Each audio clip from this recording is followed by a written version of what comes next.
Alright, hi everyone. This is session 16, and so far we've been discussing the normal distribution, and we are almost done with the discussion of normal. But there are a lot of applications of normal distribution, as I mentioned before. So we'll see how to make distributions look like normal. So sometimes it's not straight up normal. So if you do some kind of operations, it might look similar to normal. So we can make it standardized or find the probability, and that might be easier than other distributions. So let's just look at how we can make things normal. Right? So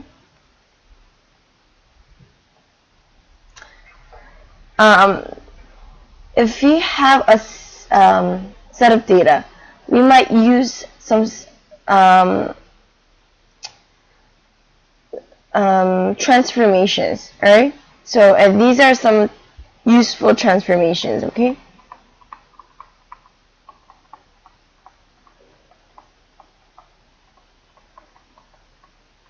Okay, to make values larger, then we will use something like cubed or squared, right? And to make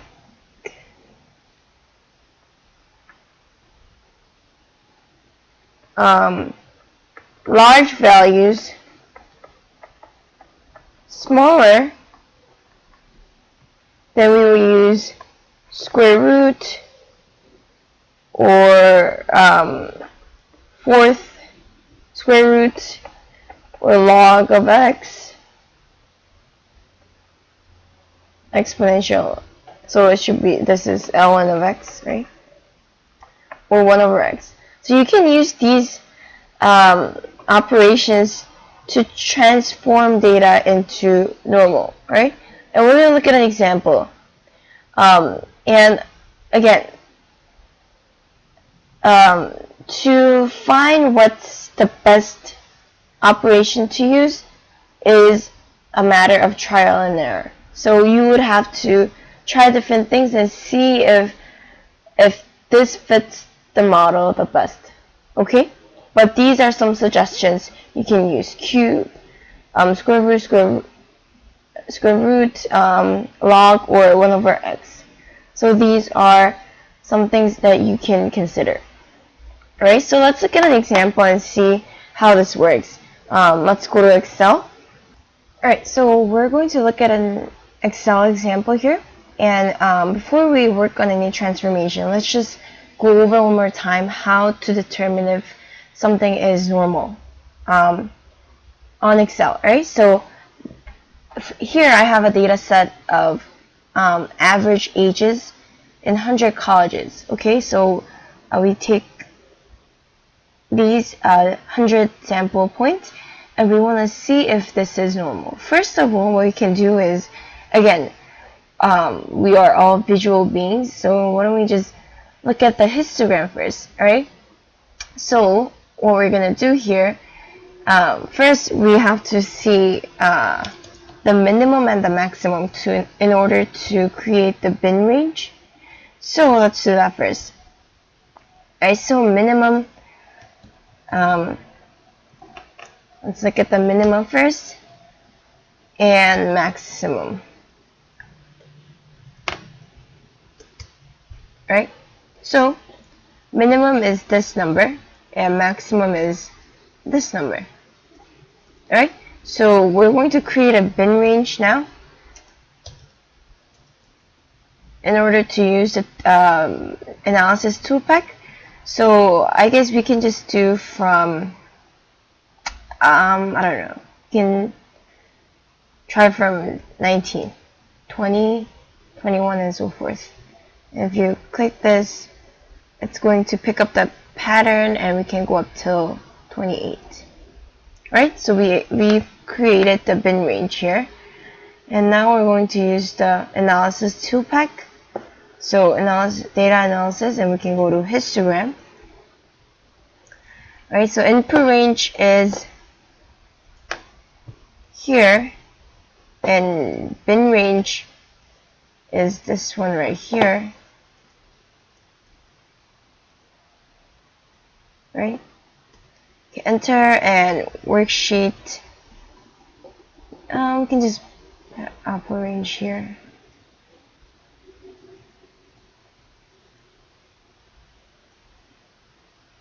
Something like this. And let's look at it. So it gives you the bin and the frequencies. Okay, so and let's see if this is normal. Can do histogram. Alright, here we go.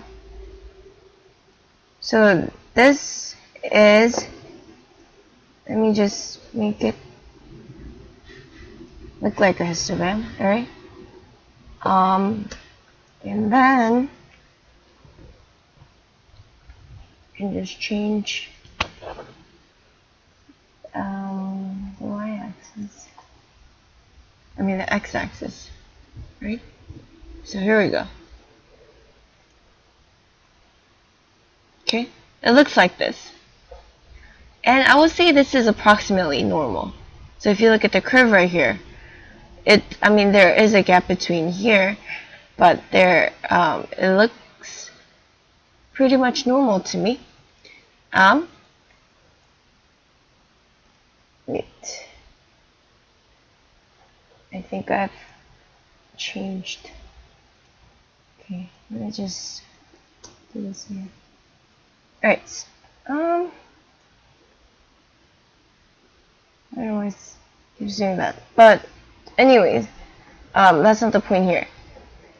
Now, if you want to see the plot, normal score plot, and sometimes we just call it the QQ plot for normal distribution. And let's look at this. Let's look at how we would. Last time we only used sample of 4, so that was pretty easy. But this time we're gonna use 100 samples. So let's see how we can do that. Right. So we're gonna. Okay. So this is the data. Let me just average age. Okay. And now here, just insert some columns. Alright, okay. So we're going to, first of all, we're going to create a scale for the probability. Because what we're going to do is, we're going to come up with, so since we have 100 data points, we're going to split the normal curve into 100 different parts, and we need to get z-scores for each of them, right? So we're going to do some kind of scaling because we need a reference point for normal distribution. So this is the same for any case. So just do 0.5 and then 1.5, and it's gonna go on. So you can drag this down until you hit them, right? So this is nicely done until 99.5. Alright, so these are the, I would say, the reference point. Okay, and what we do next here is we divide this number by the data point, number of data points. Okay, so we're going to do this. Oh, sorry. Okay, first, before we do anything, what did we have to do? I totally forgot about this. We have to put the data points in an increasing order, right? And we're going to do this by go to data, and if you click this, it says sort smallest to largest. So click that, and it's going to sort the numbers in an increasing order, right? I'm sorry if you couldn't see this. Let me make it a little bigger. Alright, so increasing order, and then we have the scale. And now we're going to do, we're going to divide this number by the number of data points, and we can do this by count function. So count, and then we're going to lock the range because we're going to drag this down, right? So do this.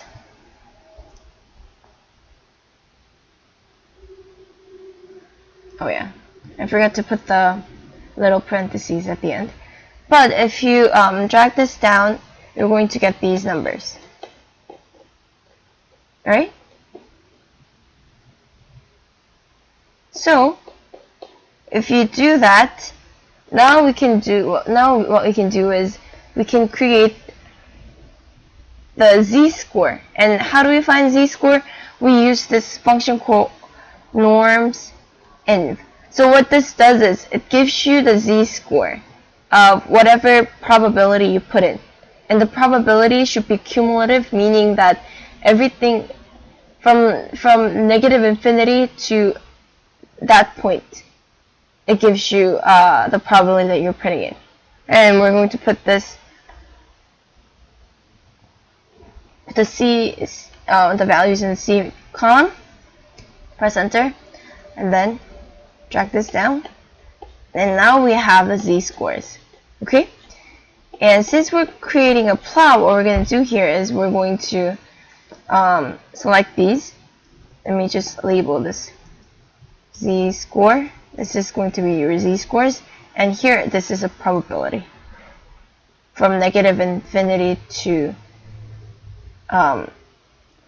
whatever z-score you have. Okay? So, now we're going to select these two columns. So we're creating a scatter plot based on average age and z-score. So select all of them. Okay. And now we're going to insert a scatter plot.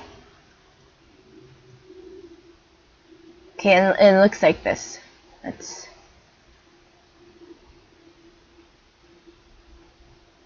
make it smaller. Alright. And what we want to see here is a straight line, and to me it looks pretty linear. We want to see a straight line going up, and it looks like that to me.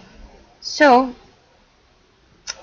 here, let's put this here.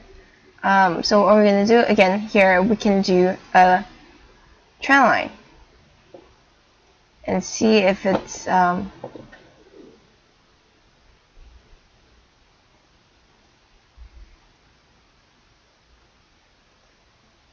options and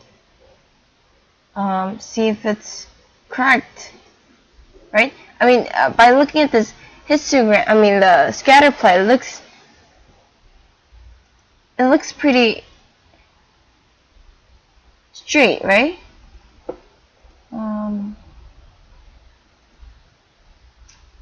Never mind. Yeah. But what we can do again here is we can do run a regression. So we can do this by going to data analysis and running a regression. So regression. Okay? And the Y range here would be the z-score. And the X range would be the average age. Okay? And we're going to see some residual plots. And here, it gives you the normal probability plots. Let's just look at this. This is not quite correct, so to speak, but you can always look at this. So, new worksheet, say average age regression. Okay, so we see the regression here.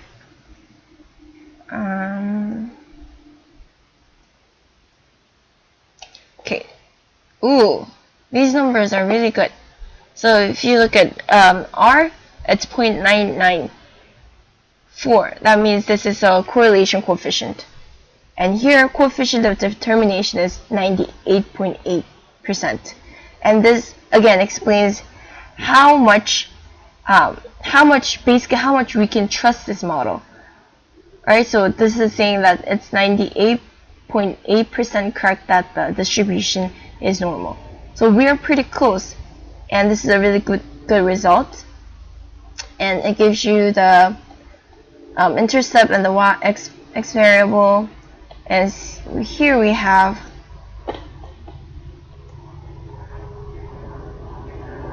the normal probability plot.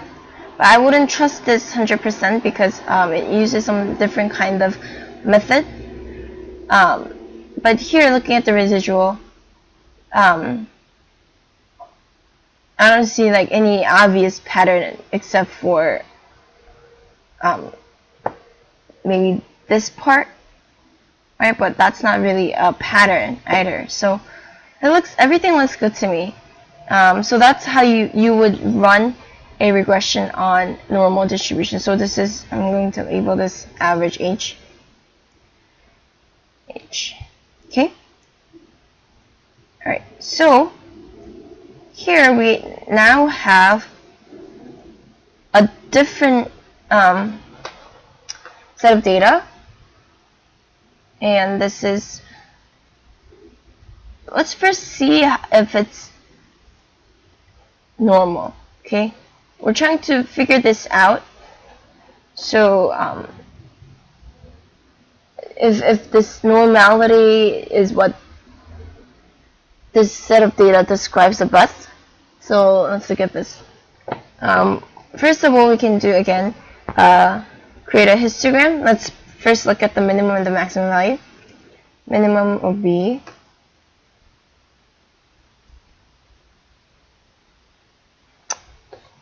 what did I do?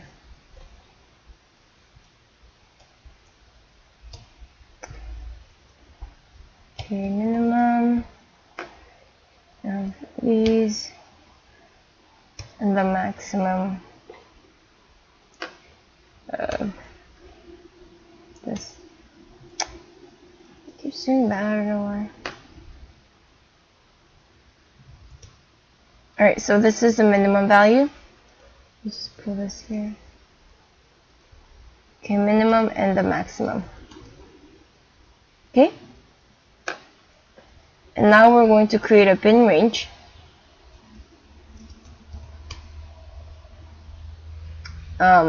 So we can do, I guess we can do from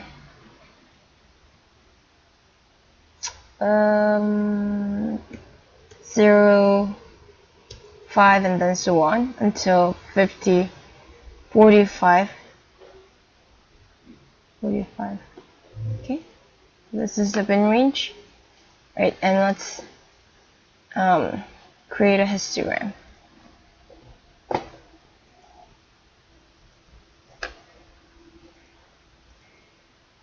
Okay. So histogram input, it's right here. Okay. Bin range over here, and upper range can be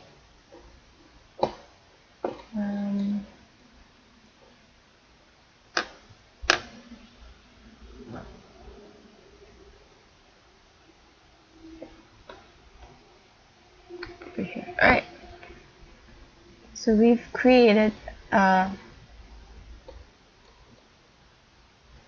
chart, and now we can do a histogram. Okay, so let's do a histogram. Okay, now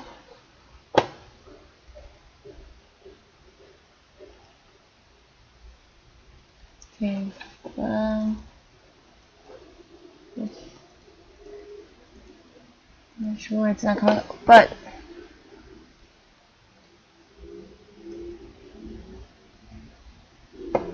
so this is the histogram. And what do we see here? Sorry, let's edit the bin range as the following. Okay. This is a histogram to see if it's normal. And if you see this, you see an obvious pattern, not pattern, but a shape going on, right? This is skewed to the right, and this is obviously not normal, right? So we need to do something about this in order to make this a better model, right? So what we can do here, we see that these numbers are pretty big. If you're thinking about, I don't know, standard normal, the average should be around 0, a standard deviation of 1. But this is not the case. So why don't we just do some kind of operations to change this? So we discussed taking a square root. So why don't we just try that first? Okay, so let me just, this is volume, and we can do, no, we can just label this as x, and we can do x to the half, right? Take a square root. And we're going to do that as follows. Okay, copy this formula down, right? So here is the formula, and now let's look at the histogram again. Right, so we would do, okay, minimum and the max first.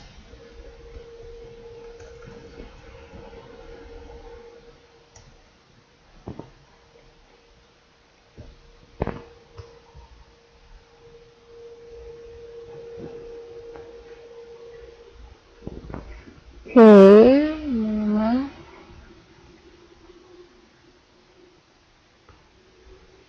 and maximum.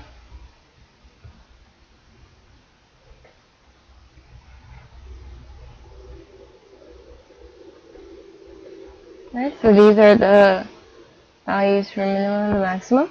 We can create a bin range, I would say from 0, 0.5, and so on,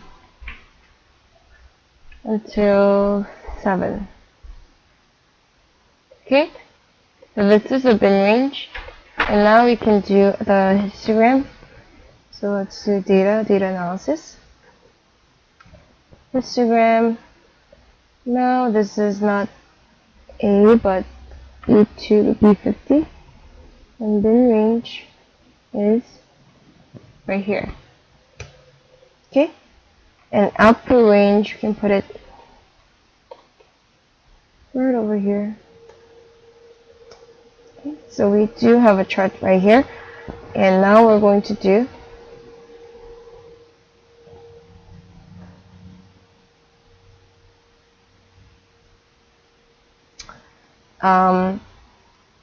histogram. Histogram. Okay. Alright. So comparing these two graphs, the second one is much better. It's more symmetrical. It resembles normal more than the first one. See, we have a symmetric, sort of like a symmetry going on here, as compared to the first one. It's skewed to the right, right? So this is a good start. And why don't we just do another operation to see if that makes it any better, right? So now what we're going to do here is we're going to take the fourth root, right? So let's do x to 20.25, right? So I'm going to do the same thing.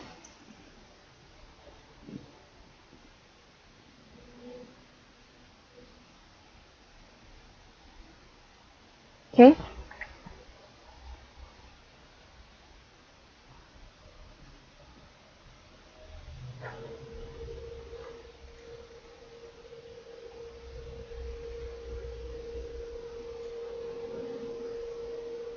Oh, no wonder the number was too big. I did 25 instead of 0.25. Anyways, so here are the values. And now we're going to do the same exact thing. Alright, so let's do min and max first. So min and max. Here.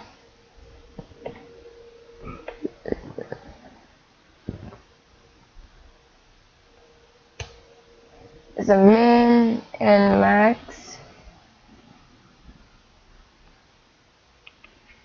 Right over here. Okay, so now we can make it the bin range even smaller. So we can go from, I guess, 0.75 to 1 and so on and so forth until 275. Okay. Let's do that. We'll go to data and data analysis, histogram. Now the range is over here. Bin range is here, and upper range could be here. Okay, and let's now look at this.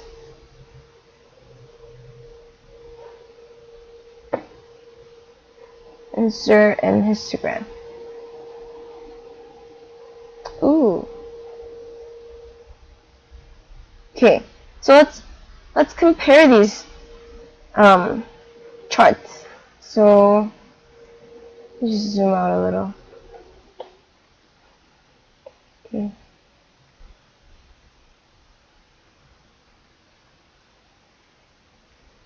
Alright, it would have been better if I had a smaller interval. I mean the same interval for all three of them, but it doesn't matter that much because here we see a more symmetry going on than here.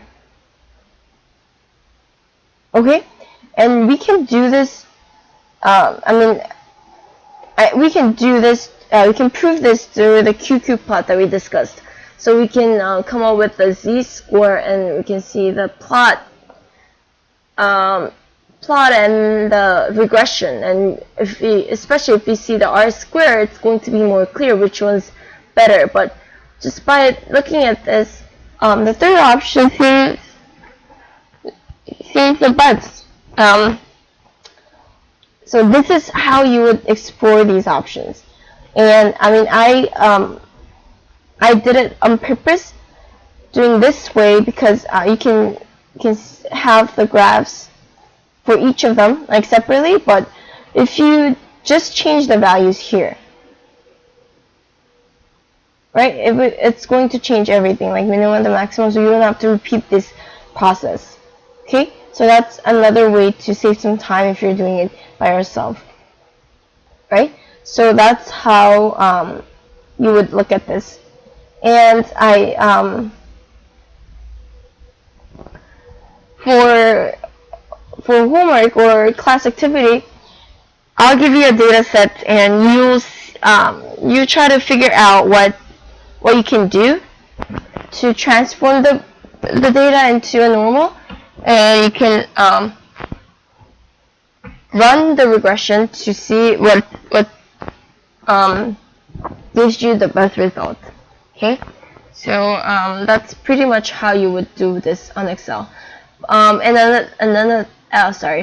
another thing, if you're doing exponents, you would just do it like that. If you're doing log, there is a built-in function for log, so log will be just log, right?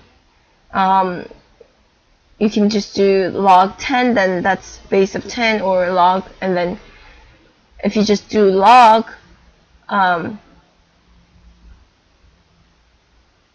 if you can just specify the variables here, so you can put a number and the base. Okay, so that's how you would do this. All right. So this is, what was this? A volume. All right. Okay, so let's go back to the notes and let's now discuss something else. We're moving on to another chapter here. And this is honestly, this is something that I wanted to cover like 2 weeks before so we can do some kind of research. First of all, we're going to do something called sampling distribution. So here we're going to learn about confidence interval. So by confidence interval, I mean whenever we're talking about statistics, you have to give it a range, and you have to talk about your error, because it doesn't matter. You can just give it a really large interval, the range, and then your error might be really big, but that doesn't mean anything. You want to give it as narrow range as possible and small error as possible as well, so that your statistic means something, right? So first of all, we're going to talk about the sampling distribution, right? Okay, so let's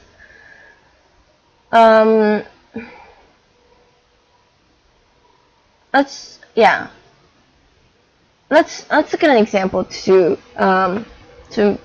explain this.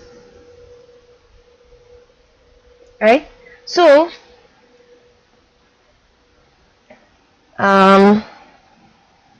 we will start with a very simple example.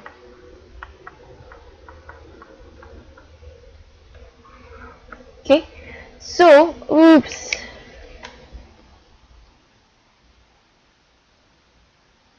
My pen is causing trouble again.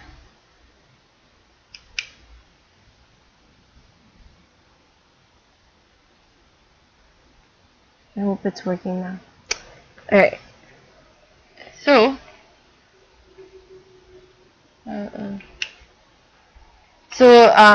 let's just assume that we are looking at housing units. Alright, so this is an example. We're looking at housing units. And for simplicity, let's just assume that in the whole population, we only have 3 houses. So this is the whole population. Okay? And what we're looking at the x equals number of rooms. Okay? So this is the whole population. The first house has 2 rooms, second has 3, and the third has 3 rooms. Okay? And let's just assume that we're drawing a random sample of size 2 with replacement. Okay? So write it down. We're drawing 2 houses at random.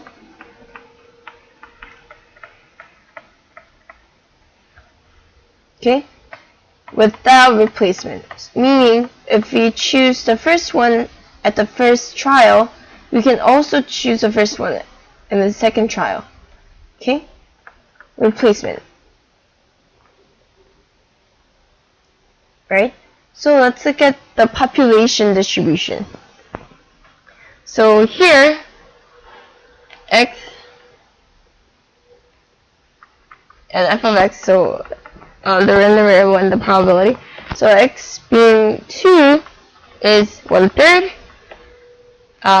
3 is 1/3, and 4 is 1/3, because these are chosen at random with equal probabilities, right? So the probabilities are all 1/3. Okay? And now we're going to look at this. Okay, what we're going to do here is we're going to choose 2 houses, so we can say the x1 and x2, right?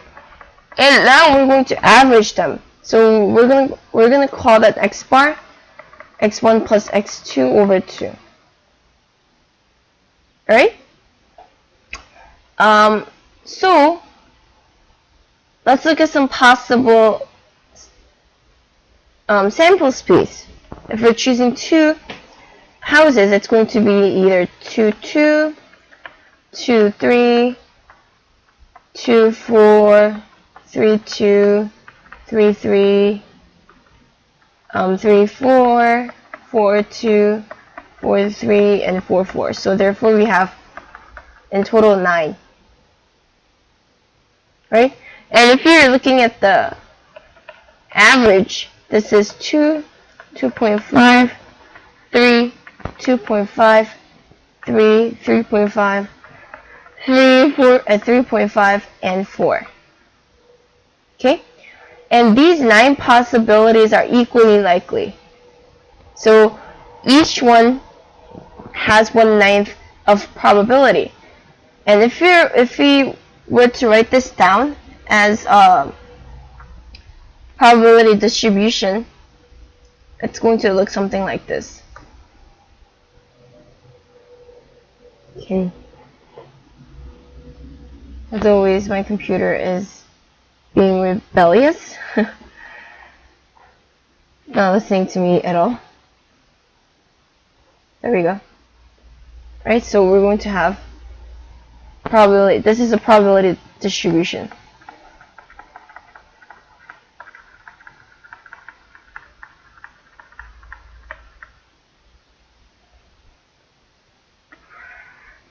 Okay, so this is the value of x bar, and here we have probability. Okay, x bar is 2, 2.5, 3, 3.5, and 4, and the probabilities are 1/9. This is 2/9, 3/9, 2/9, and 1/9. Okay, so let's look at the histogram for the population, right? Population looked like this. Here is the number of rooms, so x, and here is the frequency, or the probability, f of x, right? And each was 1/3, 1/3, 1/3, and here was 2, 3, and 4. Okay. And the second case, I'm sorry about the messy drawing. It's my pen again is being rebellious. Here we have x bar and the frequency, right?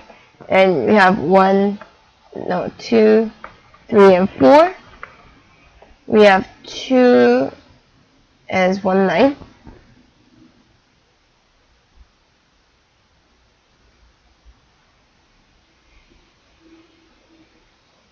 Okay, I don't know why it's not listening to me, but 1/9. And 2.5 was 2/9. 3 was 3/9.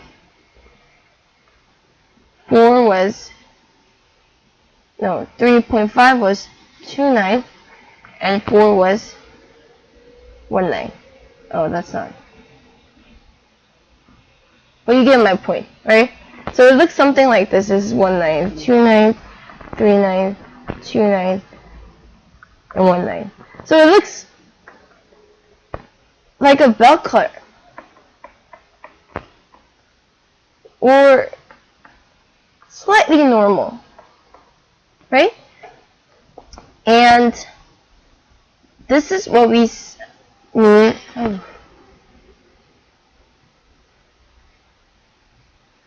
by sample distribution. Okay, it's making a mess here. Okay, sampling distribution is when we're choosing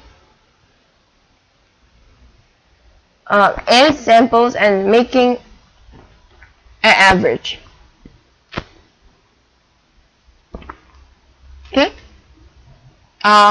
So let's write that down. Sampling distribution. Sorry, this is, I don't know what's going on with my computer.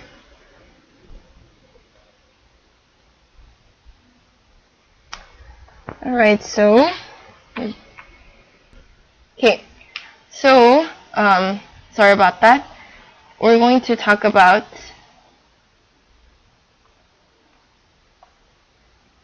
the sampling distribution.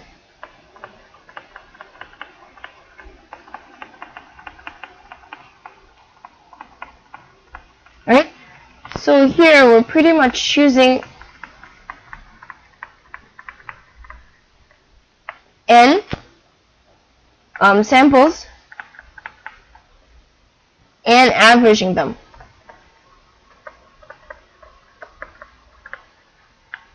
Okay?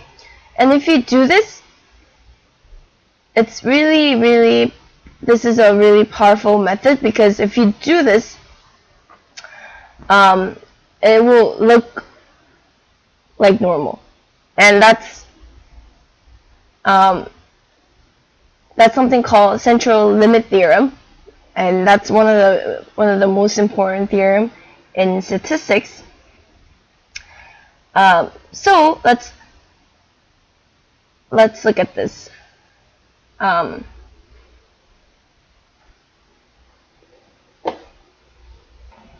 so again,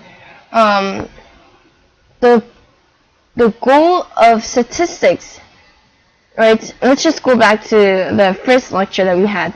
Goal of statistics is to find mu and sigma. And by mu and sigma, I mean population mean and standard deviation. This is our goal. But again, this is very impractical, because it's very hard to find the population mean. It's going to be very hard and virtually impossible to do so. So what we do is we take samples, and whenever we take samples, it's uncertain. We never know what we're gonna get. We might get a really biased portion of population, or we might get something else. So we're never sure. And one way of looking at this sample is to make this into a distribution that we know, and that's normal. Normal distribution is prevalent. It's everywhere, right? And we can do some kind of transformation. And again, here is another technique, and that's sampling distribution. We take the samples and average them and make it into a different distribution, right? And again, going back to the definition of x bar, that's x1 plus x2 plus xn over n, right? This is the average. And here, the distribution of sample mean, so sampling distribution, based on a random sample size of n, has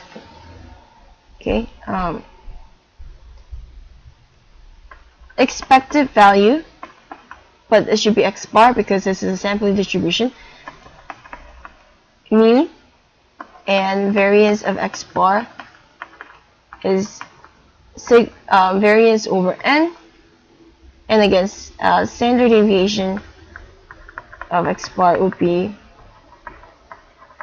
the square root of variance. Okay, this shows that this is centered at the true population mean, and it serves. This is a really strong statement, because we are, first of all, this is when n is large, right? If we're averaging those numbers and then we take the expected value, then it's going to be the population mean, right, in theory. And variance is sigma, so the variance over n, that's the number of samples, and if you take the square root, that's going to be the standard deviation, right? So let's look at some other things as well. And x bar is always normal. The distribution of x bar is always normal when the population, so just x, is normal. So if you take a portion of normal and then we average them, it's always normal. That might be useful if we know the population distribution, but when we don't know anything about it, then this thing comes into play, and that's called the central limit theorem.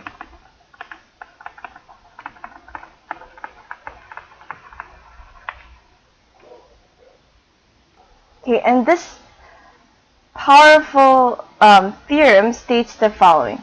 Oops. Okay, so it says, oops. Okay, so it says, so whatever the population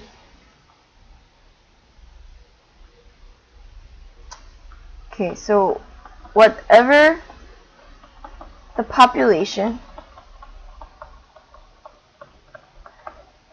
the distribution of x bar, that's a sampling distribution, is approximately normal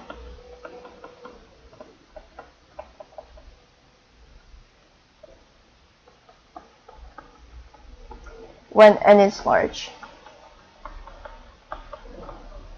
Okay, and by large we mean n greater than or equal to 30, right? And since it's approximately normal, the z-score here will be x bar minus mu over sigma, and here sigma is standard deviation. So standard deviation is sigma over square root of n. This is approximately normal with mu 0 and sigma of 1. Okay, so this is a very powerful theorem, because it doesn't matter what kind of population we have, unless we just have to have the the sampling distribution, and it will be all set. So let's look at an example how we would approximate this.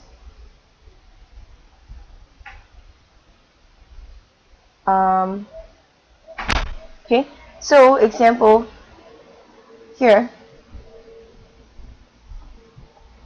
say that we have mean of 1.9 and we have standard deviation of 1.6. Okay, and here if random sample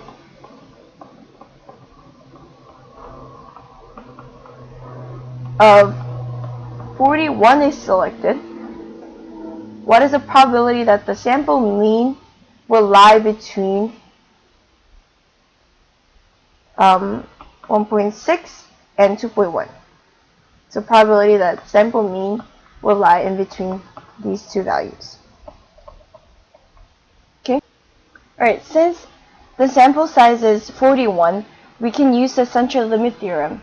And central limit theorem tells us that the distribution of x bar is approximately normal with mean is given as here, right, 1.9, and standard deviation of sigma over square root of n, right? And sigma is given here, so we can use that sigma is 1.6 over square root of 41. And if you calculate this out, it's approximately 0.25. So that's our standard deviation. Okay? And now we just simply have to plug this in. Probability of 1.6. This is the x bar, right? And minus mu 1.9 over 0.25. Right? And that's greater than or equal to 2.1 minus 1.9 over 0.25. Okay, and if you calculate this out, this is going to be, let's see what this is. Okay, that's going to be 0.3 divided by 0.25, so multiply. So that's going to be negative 1.2. Okay, so this is negative 1.2. And this is converting into z-score. And here it's 0.2, so it's going to be 0.8 here. Probability. I'm sorry about the messy drawing. My tablet is being weird again. So that's that. And we can use Excel, or you can use a table to come up with the value, right? And that's not a problem for us. Why don't we just use Excel just to go over? Alright, so let's go to Excel.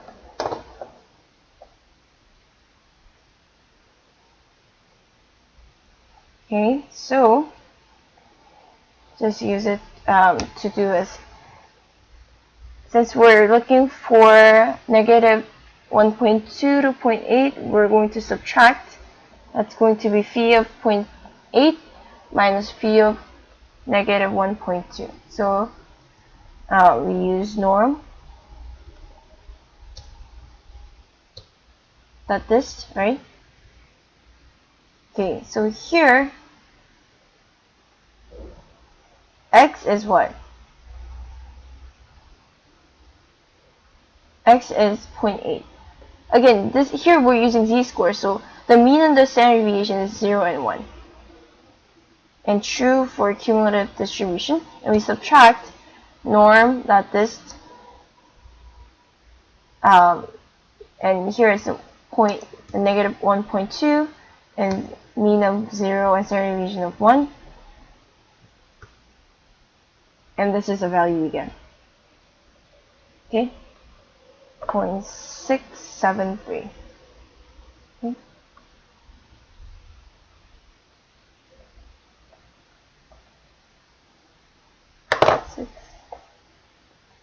So this is 0.678.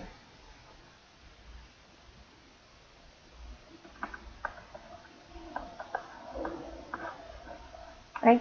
So that's pretty much how you would use central limit theorem. Okay, now we went over some central limit theorem and how we would check for normality. So now is the time to go on to the class activity worksheet. So work on those activity and we will come back to it. We will come back to discuss further details. Alright, so let's do that.